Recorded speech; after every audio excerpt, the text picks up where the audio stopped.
I wasn't threatening anyone. I was simply really upset about what you and your friends had done. The situation had hurt me deeply, and in the heat of the moment, I said that I would forgive everything if you would just pay for a meal. It was a small, simple request, nothing extravagant, just a way for me to feel like the situation could be settled. I even told you to leave your wallet and go after paying. But then, after some time, I realized that your apology was insincere. Both Olivia and Scott had that mocking expression on their faces, the kind that made it clear they had been planning this from the start. They didn't care about making amends. They were only trying to mock me and get away with it. As I stood there watching them rant and act dismissively, I couldn't help but sigh. I just wanted them to leave. I repeated myself, saying, "Just leave your wallet and go," trying to make it clear that I was done with them.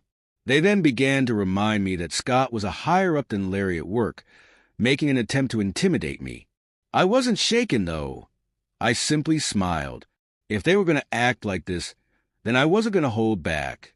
With calm certainty, I told them, "Are you sure about this? You're going to regret it." They thought I was joking, laughing it off as if I was just making idle threats. They told me they didn't care about any consequences. I placed my wallet on the table and, with a sense of finality, told them they could take it. They mocked me further, saying they'd give it to Larry later as a treat. The arrogance in their tone made it clear they didn't take me seriously. Larry was furious when I told him what happened, but I managed to calm him down. We decided to leave the situation behind us, ignoring them as we walked out. But I knew that this wouldn't be the end of it. We took action soon after, making sure that Olivia and Scott would regret their actions and pay for how they'd treated me. I'm Laura, and I live a peaceful life with my husband, Larry, and our son, Frank. Larry and I met in college, when we were both working on group projects together. We quickly discovered that we shared many hobbies, and it didn't take long for us to start dating. 5 years after graduation, we got married, and a few years later, we welcomed our son, Frank. Larry works in IT sales, and he's well respected at his company. Though he had a tough start in his career, he's managed to rise through the ranks, and now he enjoys a successful, stable position. Larry has always admired his father, who managed a company, and he's always dreamed of following in his footsteps. He frequently says, "I still get tough feedback, but I want to be like my dad." When Frank was born, Larry's parents played a crucial role in supporting us. My mother-in-law had attended cooking school and now works as a hostess at a renowned restaurant. My father-in-law manages the business side of things at the restaurant. They've always been encouraging, and their advice has been valuable. Do your best in whatever you do. Their guidance has been incredibly helpful to our family. As for me, I've always had a passion for design. While I worked in administration, I used to draw for fun, and that hobby eventually grew into freelance web design work. My side projects grew in scale over time, and eventually, I became more confident in my abilities. One day, Larry came to me with an exciting proposition. He said, "Hey Laura, our company needs a designer. Would you be interested in giving it a try? I really like your designs. It will be a lot of work, but I'll help you with it. What do you think?" At first, I was unsure, but my father-in-law, who was visiting at the time, agreed with Larry. Both of them encouraged me to take on the challenge, so I decided to give it a try. Once I committed, I worked hard to create the best design I could. Larry and I collaborated, spending time refining the details. It took a while, but I finally came up with something I was really proud of. When I heard that my design had been chosen and it sold well, I was overjoyed. Larry and I were both thrilled, and we thanked my in-laws for their support. They were just as excited as we were, saying, "It's all thanks to your design, Laura." I couldn't have asked for a better outcome. This experience marked a turning point for me. I started dedicating more time to web design, which had originally been a side job. Over time, my freelance income grew, and eventually, I was making as much from my design work as I was from my administrative job. So, I made the decision to quit my day job and pursue web design full-time. Thanks to Larry's company, I also had the opportunity to design for them whenever they launch a new product. Our son Frank, who is now in middle school, has grown into a smart, kind, and compassionate young boy. He loves playing soccer for his school club, and it's clear that he's passionate about it. Life has been good, but there's one thing that's been bothering me: Olivia. Her son, Kevin, is in the same soccer club as Frank, and they're close friends. They even ended up in the same class this year, and they often spend weekends together. Frank talks about Kevin constantly, and Kevin once came over to our house. He was very polite, and I was glad Frank had such a good friend. However, Olivia can sometimes be a bit too much.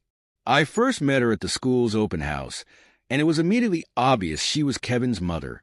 She proudly declared, "Kevin, you are definitely Mama's pride and joy," which embarrassed Kevin, who quickly responded, "Mom, stop." Olivia didn't seem to realize how awkward she was making him.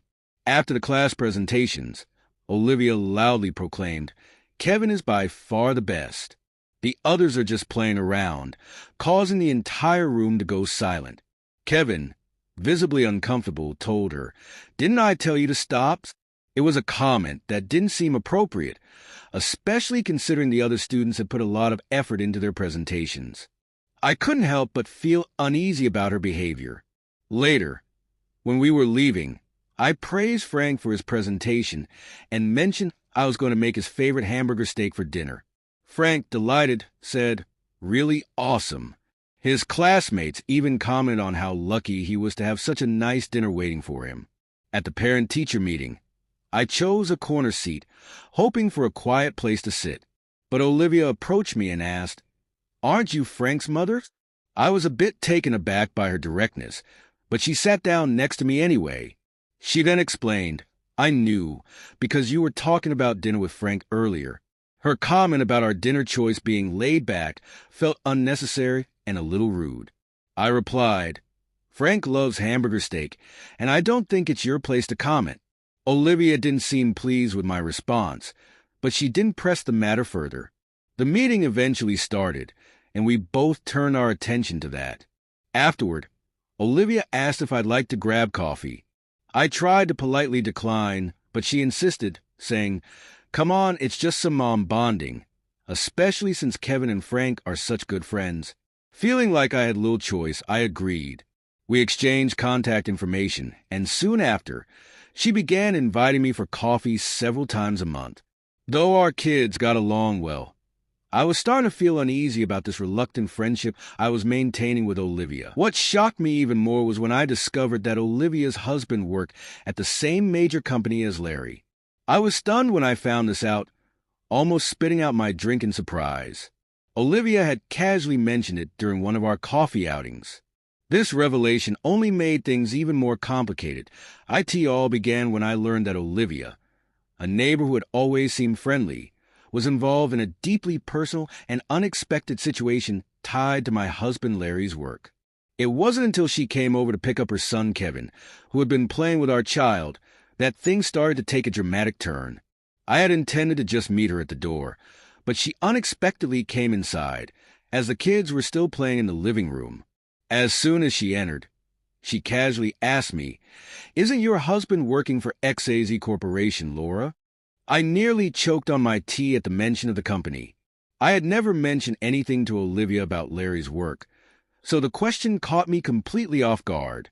I tried to mask my shock, but I could tell Olivia was enjoying my discomfort. I had a sinking feeling in my stomach as I realized this was not just an innocent question. I was immediately suspicious of her motives. Her tone remained casual as she added, "I saw a business card with your husband's name on it in your room and recognized the company name." At first, I couldn't make sense of what she was implying. I asked her in disbelief, "Wait, are you saying you went into our room?" Olivia's face turned slightly defensive as she quickly replied, "No, I didn't mean to. I was just looking for the bathroom and happened to open the wrong door." I was initially relieved, as I had given Olivia directions to the restroom, so I assumed she was simply lying. But then I started to think about it more carefully. I realized that, while I had only told her verbally where the bathroom was, I couldn't exactly dispute her story. I also recalled that in Larry's room, he had some business cards on display, ones I had designed for his company. There were a few different types of business cards, all carefully arranged under a desk protector. She must have seen those, but she was clearly fishing for something more. Before I could process what was happening, Olivia's demeanor shifted. Her previously friendly attitude vanished, replaced by something much colder. She looked at me with sharp, piercing eyes and said, "I really don't like you." The sudden change in her tone made me freeze. "Do you enjoy taking work away from other people's husbands?" she accused. I was taken aback and didn't fully understand what she meant. "Excuse me?" I asked, confused by her implication. Her next words hit me like a punch. "Well, whatever. Just remember, I'm going to make sure you regret this." I was speechless, unsure of what she meant, and trying to process what had just happened. As soon as she left, I relayed the whole strange encounter to Larry. He was just as confused and concerned. "Scott's wife is Laura's friend?" he asked, surprised. "It seems like it," I replied, still trying to make sense of it all. "But she seems to have some kind of grudge against us." "Who's Scott?" I asked. Larry sighed and explained. "Scott works in the planning department. He's very assertive and plays a big role in shaping what products get made. He has a reputation for being strict about meritocracy, so he decides a lot based on whether he personally likes the idea or not." Larry went on to explain that Scott's influence over the planning department meant that his approval could make or break a project. However, he also pointed out that Scott could be a difficult person to work with, and some people had mixed feelings about him. "I still don't understand why Olivia dislikes us so much," I said, feeling confused and frustrated. Larry seemed just as lost. "I don't know either," he admitted. "I don't even know Scott that well, so I'm not sure what's going on." A few days later, Olivia called me. This time, her tone was much more apologetic. "I'm so sorry about what happened the other day," she said. "I was just really stressed about my husband's work not going well, and I let it all out on you. Please forgive me." I was initially skeptical, given how cold and threatening she had been just days earlier, but she seemed sincere. She suggested that since our husbands work together, we should all try to get along for the sake of the kids. "How about we go out for dinner together?" she proposed. Despite her past behavior, I agreed, hoping that the dinner could be a chance to smooth things over for the children's sake. "That's fine," I said. "I'll make the arrangements and let you know the details later." When the day came, we went to the seafood restaurant Olivia had chosen. But when we arrived, Olivia and her husband were nowhere to be seen. I went to the receptionist and gave my name, but the staff member seemed concerned when they checked the reservation. To my surprise, the receptionist informed us that the reservation was only for 3 people, not 4. Confused, I immediately called Olivia. "Hello, Olivia. The restaurant just told me the reservation is for 3 people," I said, trying to understand what was going on. She laughed and casually replied, "Oh, my mistake. Just wait a moment." Not long after, Olivia and a man walked in. To my shock, the man was Scott, the same Scott who had been mentioned earlier. I could see that he and Olivia were both smiling broadly, which only deepened my bad feeling about the situation. Olivia dismissed the mix-up with a shrug. "Mistakes happen," she said, before adding something even more shocking. "Well, let's not waste the food. What are you ordering?" Scott then made a chilling comment. "Larry, I'm soon going to be the head of the planning department. You're doing well in sales, but you're still a newbie. If you don't want things to go sour for you, you might want to listen to what I have to say." The implication was clear. He was trying to intimidate us, to make Larry feel inferior. I was stunned and asked, "Are you threatening us?" Olivia quickly interjected. "Laura and Larry have hurt me deeply, so I'm offering a way for you to make amends. Just leave your wallet and go." At that moment, everything clicked into place. Their so-called apology was a lie, and this whole dinner was a setup. They were trying to extort us, making it clear that they had used their influence to corner us. They also subtly hinted at the power Scott held within the company, and how Larry should be worried about his position. I calmly responded, "All right, but are you sure about this? You'll regret it." They laughed, seemingly convinced I was bluffing. I took out my wallet and placed it on the table, daring them to take it. They sneered at me and said, "We'll give Larry his wallet back later. Thanks for the treat." Their arrogance and smugness only fueled my resolve. Larry, furious, clenched his fists, but I managed to calm him down, and we left the restaurant, leaving the three of them to gloat over their small victory. We were not going to let this go, though. They would regret their actions. Later, a call came in on my phone. I smiled when I recognized the number. It was Larry's mother. "Looks like we're almost done here," I said, handing the phone to Larry. After a brief conversation, Larry hung up and said, "Let's go." It seems like things have heated up. We quickly returned to the restaurant Olivia had chosen, and I asked the staff to call the owner. Soon, Larry's mother, the restaurant's owner, came out, clearly upset. "Thank you for your help," I said to her. "It's fine. People like them need to be taught a lesson," she replied, her anger mirroring Larry's earlier frustration. We were led to a private room where Olivia, Scott, and several senior executives from Larry's company, including his father-in-law, were waiting. It turned out that Olivia had no idea that the restaurant was owned by Larry's family. This wasn't just a coincidence. It was a trap that Olivia had unknowingly walked into. When she told us to meet at the restaurant, Larry had decided to inform his mother, and soon after, they both alerted Larry's father, who had once been the CEO of the company where Larry worked. Larry's father-in-law, now retired, explained that he had no involvement in Larry's hiring or career. He made it clear that Larry had earned his position on his own merits, and that the family restaurant was a reflection of his mother's hard work. The sudden revelation completely stunned Olivia and Scott. Their faces turned white with shock, and they realized they had underestimated us. Before they could recover, Larry's father-in-law took charge, stating, "Let's cut the small talk and discuss the matter at hand." The atmosphere was tense, and Olivia and Scott were put on the spot. It soon became clear that Olivia had issues with me because I had been chosen to design a project for the company, a project that she had been eyeing. She had apparently been upset that Larry's career success was partially due to my design work. She had even confided in Scott, who was angry that his own contributions had been overshadowed by Larry's. But the most shocking revelation came when we learned that Scott had been embezzling money from the company under the guise of planning expenses. Olivia had been involved in the scheme as well.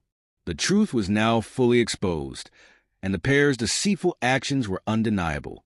In the end, Scott and Olivia were arrested for their involvement in the embezzlement. Larry's father-in-law and the company executives,